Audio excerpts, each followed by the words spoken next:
student, welcome all of you. I am Mr. D.R. Mane from VIT Park Mechanical Department. In our course, that is MEM Mechanical Engineering Material, today's lecture number 6. Last लेक्चरला आपण जे पहिला topic आहे आपला basics of engineering material unit number first याच्यामध्ये आपण जे discuss केलेलं last लेक्चरला तर आपण बघितलेलं आहे की मेकॅनिकल प्रॉपर्टीज आता आपण बघितलेल्या प्रॉपर्टीज त्याच्यामध्ये फिजिकल प्रॉपर्टीज आपण बघितलेल्या होत्या आणि आज आपण बघणार आहोत ते mechanical properties. Okay, so physical प्रॉपर्टीजमध्ये आपण density, melting point, specific heat, thermal conductivity, thermal expansion हे जे आहे ते आपण लास्ट लेक्चरला आपण डिस्कस केलेलं होतं. तर आज आपण जे डिस्कस करणार आहोत ते आहेत mechanical properties. Okay, so mechanical properties एखादं मटेरियल आहे, आपण बघितलेलं आहे की प्रॉपर्टीज किती महत्त्वाच्या आहेत की एखादं मटेरियल आहे त्या मटेरियल आपल्याला ते जो वापरायचं असेल तर त्याच्या प्रॉपर्टीज माहिती असणं, त्याचे गुणधर्म माहीत असणं हे आवश्यक आहे. आणि त्याच्यासाठी आपल्याला काय आहे की प्रॉपर्टीज आपण पहिला माहिती करून घ्यायच्या. Okay, so unit number first basics of engineering मटेरियलमध्ये आपण ह्या प्रॉपर्टीज माहिती करून घेत आहोत. So let's start our today's lecture. So mechanical properties, आता मेकॅनिकल प्रॉपर्टीजमध्ये कोणत्या कोणत्या प्रॉपर्टीज आहेत ते आपण बघूया. सो पहिला आहे strain. First one is strain.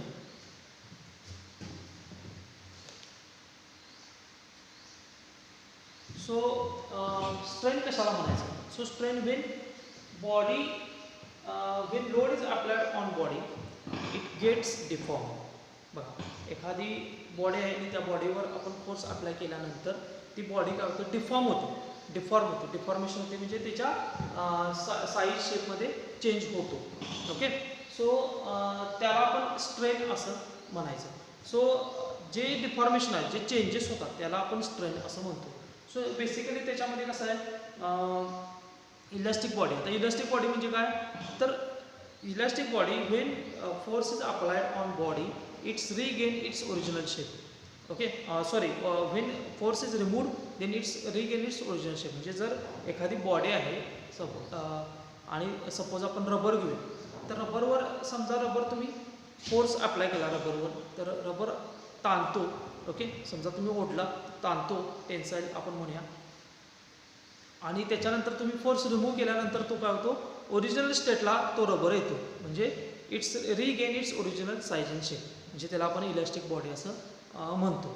Okay, so किंवा त्याच्या अपोजिट प्लास्टिक बॉडीवर काय होतं की फोर्स अप्लाय केल्यानंतर it's do not regain its original shape and size. म्हणजे ते पुन्हा त्याच्या ओरिजिनल शेप किंवा साईजमध्ये येत नाही ज्यावेळी तुम्ही फोर्स रिमूव्ह करता. ओके, म्हणजे एकीकडे इलॅस्टिक बॉडी, दुसरी प्लास्टिक बॉडी. फोर्स अप्लाय केल्यानंतर ज्या साईज अँड शेपमध्ये इथं दोन्हीमध्ये चेंज होतो, पण फोर्स काढल्यानंतर इलॅस्टिक बॉडीमध्ये काय होतं, regain its original size and shape. आणि प्लास्टिक बॉडीमध्ये काय होतं की ती आहे त्या स्थितीला राहते, ती परत त्याच्या मूळ स्थितीत येत नाही. म्हणून त्याला प्लास्टिक बॉडी असं म्हणतो. प्लास्टिसिटी ही एक प्रॉपर्टी आहे म्हणजे प्लास्टिक बॉडी. सो त्याला आपण स्ट्रेन असं म्हणजे हे जे आहे त्याला आपण स्ट्रेन असं म्हणतो. Okay, so next one is a stress. Next concept is a stress.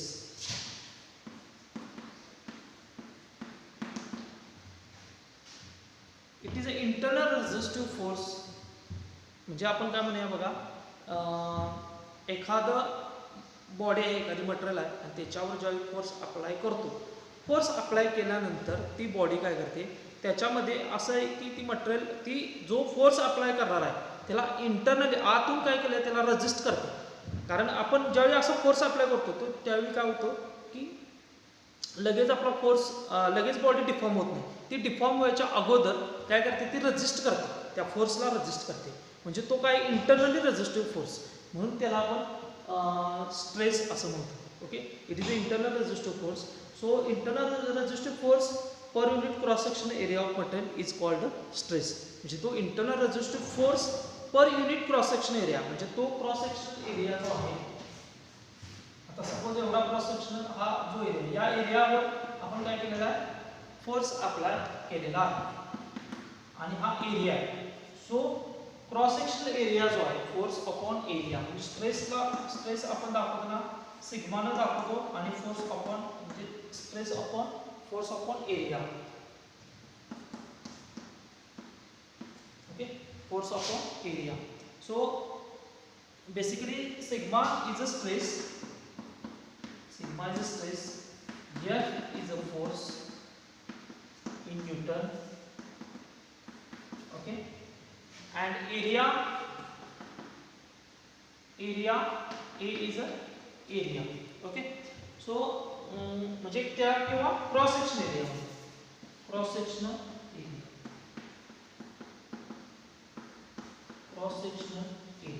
लक्षात आलं. Stress is a force upon area, आपण म्हणताना फोर्स अपॉन एरिया म्हणजे ऍक्च्युली काय, resistive internal resistive force divided by it's cross sectional area. Internal resistive force divided by cross section area. Sigma हे जे unit, sigma जे letter आहे ते सिग्माला आपण काय करतो, स्ट्रेस डिनोट करतो. Okay, so F is a force आणि A is a cross sectional area. Okay, so next is a tensile stress. आता स्ट्रेस मध्ये दुसरा स्ट्रेस आहे तो म्हणजे टेन्साइल स्ट्रेस. स्ट्रेस मध्ये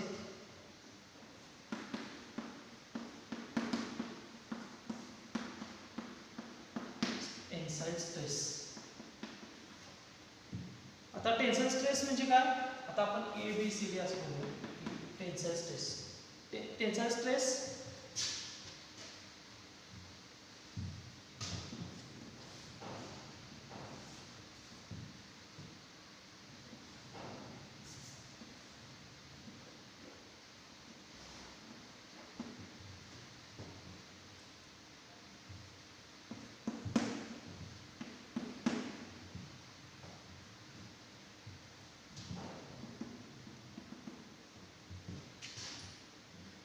याला आपण म्हणूया एक्झियल पुल.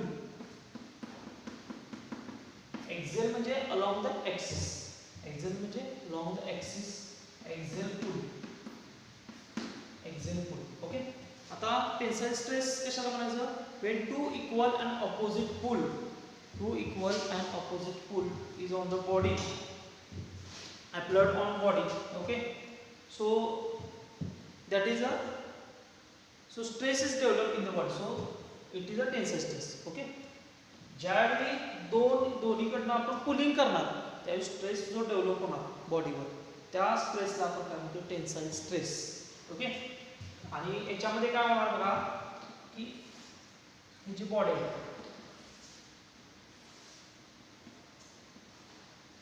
म्हणजे थोड्या वेळाने तुम्हाला काय दिसेल की पुलमुळं, हा पुल आहे, पुलमुळं काय होणार, तर इथं बघा हा एरिया, ही जी आता ही लेंथ आहे आणि ही विड्थ आहे, ही विड्थ तुम्हाला काय झालेली दिसेल, कमी झालेली दिसेल. ही विड्थ बघा किती आहे आणि इथं विड्थ बघा किती आहे, कमी झाली. लेंथ बघा इथं, लेंथ बघा किती झालेली आहे, लेंथ एक्सटेंड झालेली आहे. म्हणजे टेन्साइल स्ट्रेसमुळे लेंथ काय होणार आहे, इन्क्रीज होणार आहे, विड्थ काय होणार आहे, कमी होणार आहे. Okay, so this is a tensile stress. आता ह्याच्या अपोजिट, सॉरी,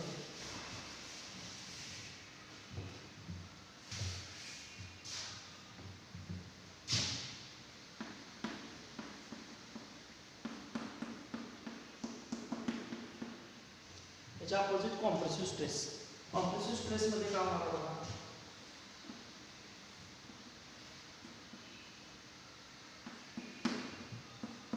आता मी काय करणार, मगाशी एक्झेल पुल होता, आता एक्झेल काय असणार आहे, पुश. Axial push. आता एक्झेल पुश मुळे काय होणार आहे, axial push.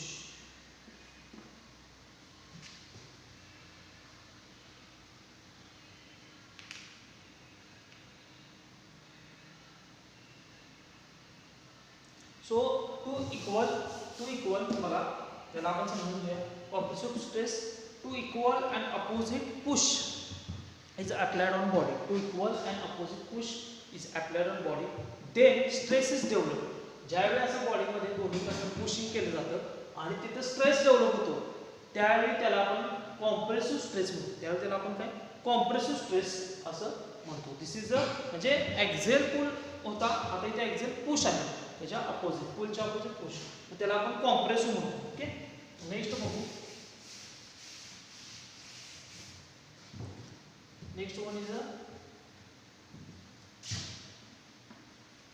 Next one is a shear stress.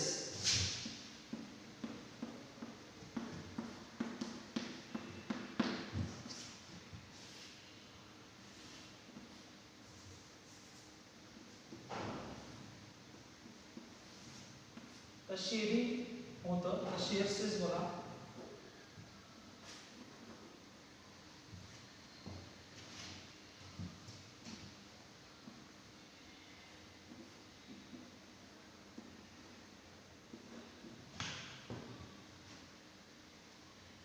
याला आपण प्लेन ऑफ ही जी आहे त्याला आपण plane of shear,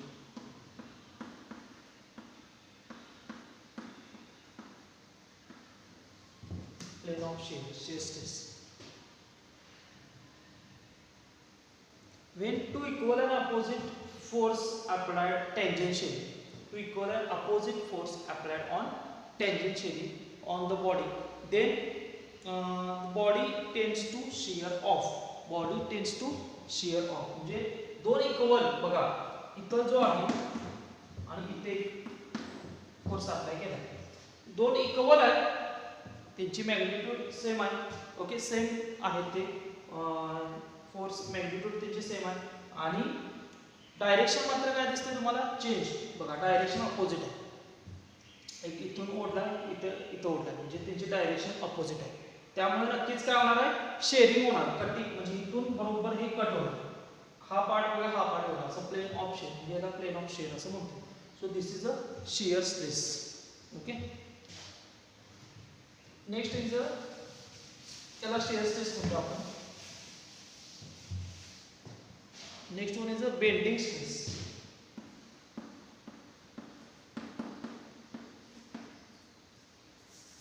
Next one is a bending stress.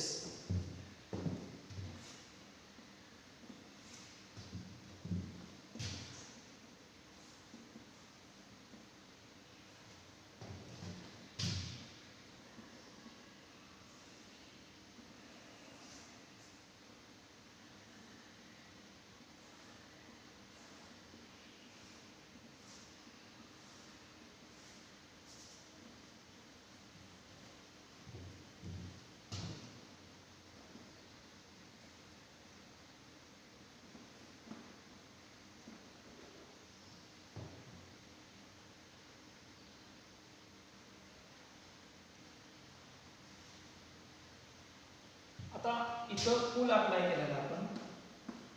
आता इथं काय होतं बघा, बॉडी ठिकाणी तुम्हाला फिक्स दिसते, ती बॉडी तो बार आहे ते एका ठिकाणी फिक्स आहे आणि इकडे लोड दिलेला आहे एंडला, त्यामुळे नक्कीच काय होणार तो बेंड होणार. हा जो स्ट्रेस आहे त्याला बेंडिंग स्ट्रेस म्हणते. Even body load acts on transfer section, त्याला आपण ट्रान्सफर सेक्शन म्हणूया.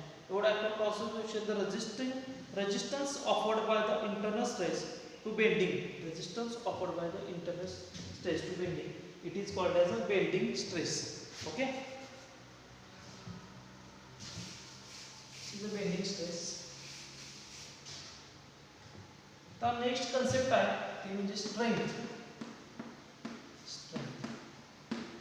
strength म्हणजे आता हो नेक्स्ट मेकॅनिकल प्रॉपर्टीज आहे. स्ट्रेस बघितले आपण, ओके स्ट्रेंथ बघितलं, स्ट्रेस बघितलं. आता आपण नेक्स्ट प्रॉपर्टीज आहे ती म्हणजे स्ट्रेंथ. तर स्ट्रेंथ म्हणजे काय बघा, द ॲबिलिटी ऑफ मटेरियल, बघा the ability of material, ability of material to resist, to ability of material to resist, its ability of material to resist its failure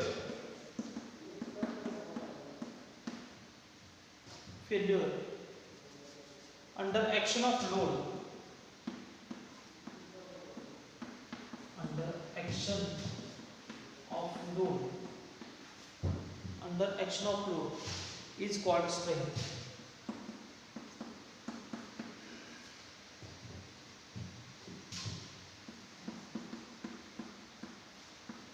Is called strength.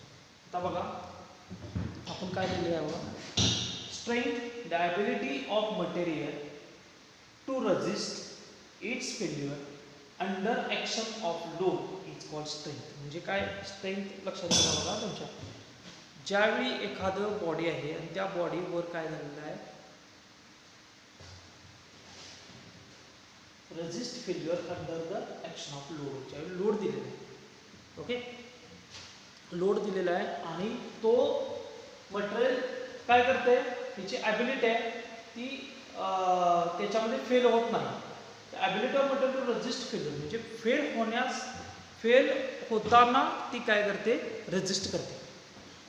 किंवा fail होण्यापूर्वी, आता एखादं बार material आहे आणि ते बार material आपण suppose एखादं मटेरियल आहे त्याच्यावर आपण लोड दिलेला आहे, ओके, लोड दिल्यानंतर ज्यावेळी ते काय करतं, त्या लोडला रेजिस्ट करायचा प्रयत्न करतं, त्या लोडला काय करतं, रेजिस्ट करायचा प्रयत्न करतं. मग ते कधी ना कधी समजा कुठं तर फेल झालं, ते फेल होऊ शकतं, ओके, आणि जास्त लोड जर दिला प्रमाणापेक्षा आणि त्याची कपॅसिटी नसेल त्या मटेरियलची तर नक्कीच ते फेल होणार. पण फेल होण्यापूर्वी त्यानं काय केलं आहे, रेजिस्ट केलेलं आहे ना, ओके, फेल होण्यापूर्वी त्या मटेरियलनं काय केलं आहे, रेजिस्ट केलेलं आहे आणि त्या ॲक्शनला किंवा त्या रेजिस्ट ॲबिलिटी, ती ॲबिलिटी म्हणतोय आपण त्या ॲबिलिटीला आपण काय म्हणतोय, स्ट्रेंथ. म्हणजे स्ट्रेंथ किती आहे, आपण काय म्हणतो त्या मटेरियलची स्ट्रेंथ किती आहे, स्ट्रेंथ किती आहे म्हणजे काय, तिची पॉवर किती आहे, म्हणजे तिची ॲबिलिटी किती आहे, कशाची, की material under action of load जो त्याच्यावर होणार आहे त्याला रेजिस्ट करण्याची किती ॲबिलिटी आहे तिची, याला आपण स्ट्रेंथ असं म्हणतो, ओके. सो ही एक महत्त्वाची प्रॉपर्टी आहे strength. Next one is elasticity. त्या खूप महत्त्वाच्या प्रॉपर्टीज आहेत, स्ट्रेंथ, स्ट्रेस, स्ट्रेन. आता आहे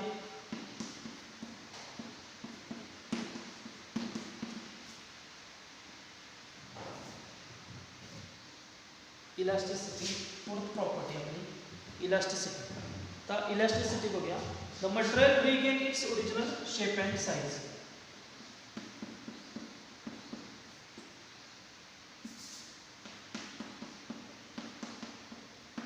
मटेरियल regain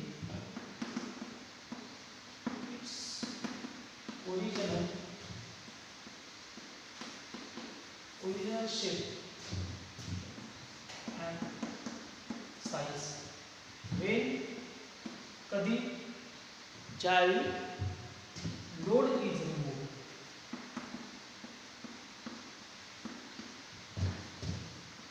म्हणजे एखाद्या कॉम्पोनंटवर लोड अप्लाय केलेला आहे, तो लोड अप्लाय केल्यानंतर त्याच्या साईज आणि शेपमध्ये चेंज होतो, साईज आणि शेपमध्ये चेंज होतो, त्याला आपण इलास्टिसिटी म्हणतो. पण इलास्टिसिटी कधी ॲक्च्युली होणार, जर ती रिगेन इट्स ओरिजिनल शेप, म्हणजे ज्यावेळी मटेरियल मी तो लोड रिमूव्ह केला, तो लोड रिमूव्ह केल्यानंतर त्याची साईज आणि शेप जी आहे ती ओरिजिनल पोझिशनला परत आली तर त्याला आपण इलास्टिसिटी म्हणतो. नाहीतर मग त्याला काय म्हणणार आपण, प्लास्टिसिटी. जर नाही झाली, जर ओरिजिनल शेप साईजमध्ये नाही आलं ते, तर त्याला आपण प्लास्टिसिटी म्हणायचं. इलास्टिसिटी कधी म्हणायचं, मटेरियल रिगेन हे महत्त्वाचं आहे, हा वर्ड महत्त्वाचा आहे. Material regain its original shape and size when load is remove. Material ज्यावेळी रिगेन करतो, परत पुन्हा मूळ स्थितीत येतो, ओके, त्याला आपण इलास्टिसिटी म्हणायचं, okay. So this is the property of elasticity. ही महत्त्वाची प्रॉपर्टी आहे.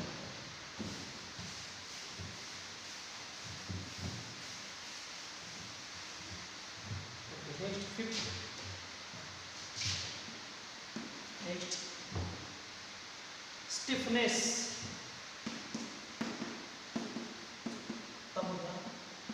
Stiffness resistance of material to elastic deformation.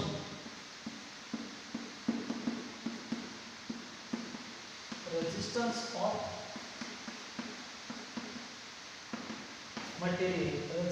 of material to elastic deformation. हे महत्वाचं आहे.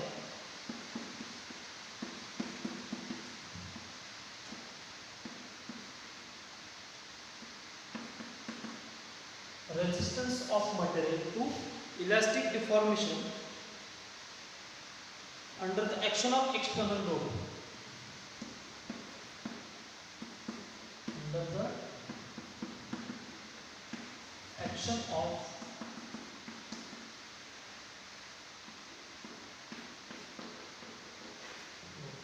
हे महत्वाचं आहे. बघा स्टिफनेस कधी म्हणायचं, स्टिफनेस कशाला म्हणायचं हे आपण बोलतो. So stiffness is resistance of material to elastic deformation under the action of external load. ज्यावेळी एखादं मटेरियल आहे त्याच्यावर एक्सटर्नल लोड अप्लाय केल्यानंतर ती इलास्टिसिटी जी आहे म्हणजे resistance of material to elastic deformation, म्हणजे ती डिफॉर्मेशन जे व्हायला लागले त्याच्या साईज आणि शेपमध्ये जो चेंज व्हायला लागलाय तो होऊ देणार नाही. त्याला रजिस्ट करणार. हे साईज आणि शेप जे चेंज होतोय त्याला काय करणार, रजिस्ट करणार. याला आपण काय म्हणायचं, स्टिफनेस. याला ती जी गुणधर्म आहे, ती जी प्रॉपर्टी आहे जे रजिस्ट करतं. कशाला रजिस्ट करतं, इलास्टिक डिफॉर्मेशन.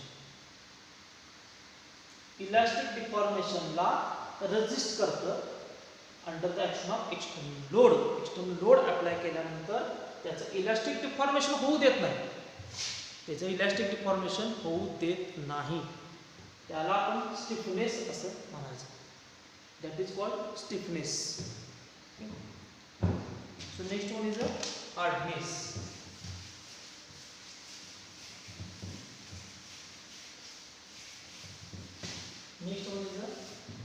पहिला आपण गुणधर्म बघालो. हे सगळे आपण मटेरियलचे काय करालो, गुणधर्म. कारण आपण पुढं मटेरियल बघणार आहे.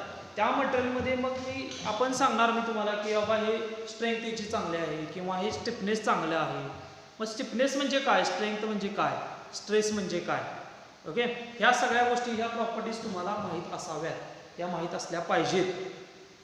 म्हणून आपण सुरुवातीला हे घ्यायला लागलो. Okay, next hardness. नेक्स्ट जे आहे ते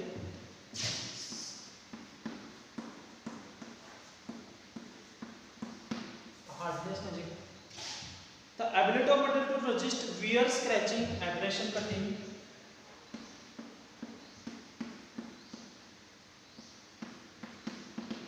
wear, scratching, abrasion, cutting.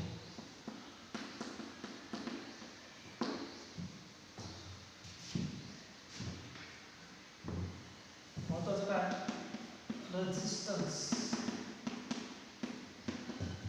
resistance of material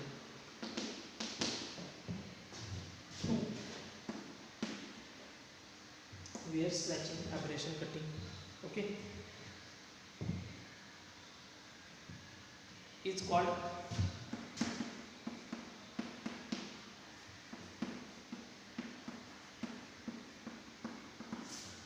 hardness.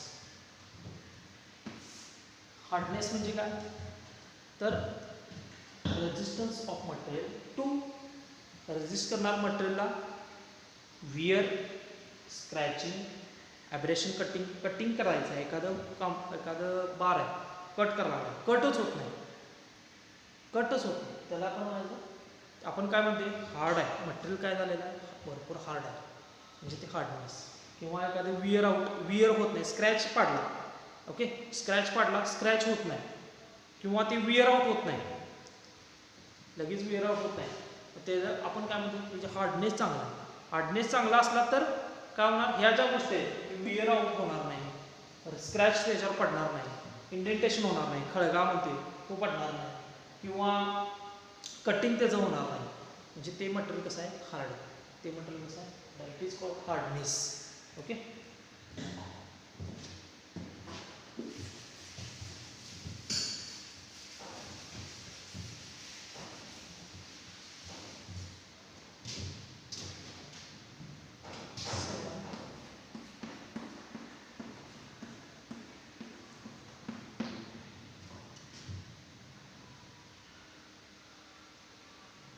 Shock energy amount of, आपण असं म्हणू शकतो याला, amount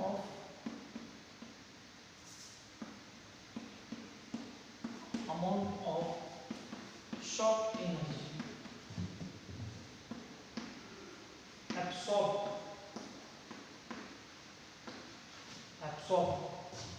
amount of shock energy absorbed by the material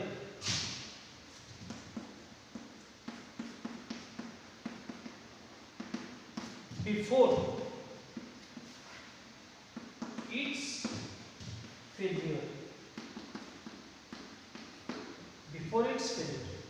आता टफनेस, मटेरियल टफ आहे असं कधी म्हणतो आपण, तर मटेरियल टफ आहे आपण असं म्हणायचं ज्यावेळी जी मटेरियल फेल होण्याच्या अगोदर ती मॅक्झिमम ती शॉक एनर्जी ते ॲब्सॉर्ब करून घेते.